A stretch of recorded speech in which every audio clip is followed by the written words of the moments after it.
Hello কাছের জনগণ, আসসালামু আলাইকুম। সবাই কেমন আছেন? আমি তো অনেক ভালো আছি আলহামদুলিল্লাহ। আজকে একটা গুরুত্বপূর্ণ বিষয় নিয়ে আলোচনা করব।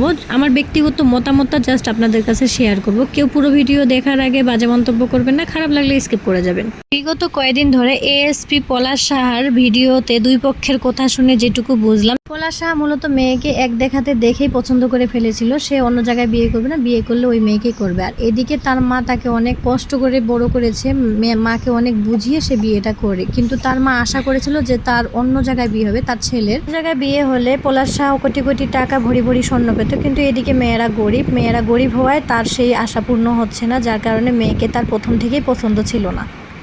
তিনি তার ছেলেকে এত কষ্ট করে মানুষ করেছেন, এখন একটা গরিব ঘরের মেয়ে এসে তার খাট পলঙ্কে থাকতেছে, এগুলো তিনি প্রথম থেকেই সহ্য করতে পারতেন না। যেটুকু কথা শুনে আমরা বুঝেছি। বিয়ে করার পরও পলাশ সাহাকে বারবার তার মা চাপ দিত মেয়েকে ডিভোর্স দেওয়ার জন্য, কিন্তু পলাশ সাহা কেন ডিভোর্স দেবে? মেয়ের তো কোনো দোষই ছিল না। এদিকে তার মাকেও সে কিছু বলতে পারতেছিল না, কারণ তার মা ছোটবেলা থেকে অনেক কষ্ট করে মানুষ করেছে, তার বাবা ছিল না। মাঝখান দিয়ে বেচারা পলাশ সাহা ছিল ডোটানার মধ্যে। সেই স্ত্রীকেও ভালোবাসে, মাকেও খুব ভালোবাসে, কাউকে কিছু বলার ছিল না তার।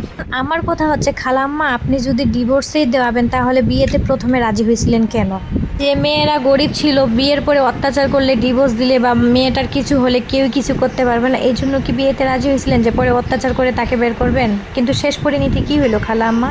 যদি ধরেও নি যে বউ খারাপ, ছেলে মা ভক্ত দেখে বউ মাকে সহ্য করতে পারে না। মহিলার তো আরো দুই ছেলে ছিল, উনি তো গ্রামে যায় তার দুই ছেলের কাছেও থাকতে পারতো, তাই না? গ্রামেও নাকি তাদের বিলাসবহুল বাড়ি ছিল, কিন্তু খালাম্মা ওইখানেও যায়নি, কারণ তার মনে জ্বলছিল প্রতিহিংসার আগুন।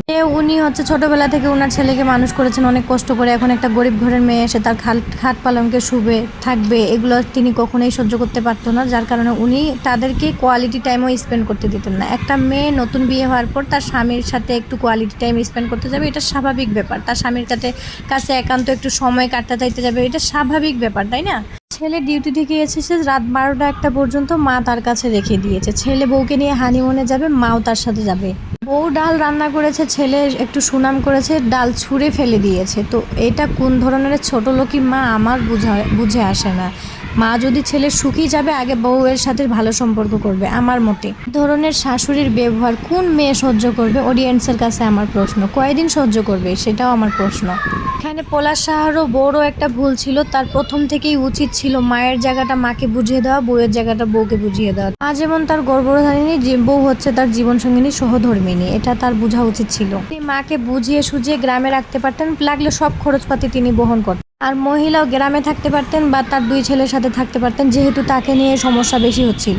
মাঝখান দিয়ে পলাশ সাহা মা এবং বউয়ের দুই দিকে নালিশ শুনতে শুনতে অতিষ্ঠ হয়ে নিজে নিজে না ফেরার দেশে চলে গেলেন। মহিলাও সন্তান হারা হইলো, মেয়েটাও সঙ্গী হারা হইলো। মহিলারটাও দুই ছেলে আরও আছে, তাদেরকে দেখে তার শোক কিছুটা হলেও কমবে, কিন্তু মেয়েটার সারা জীবন কি হবে? একটু মানিয়ে গুছিয়ে নিলে শেষটা কি ভালো হইতো না?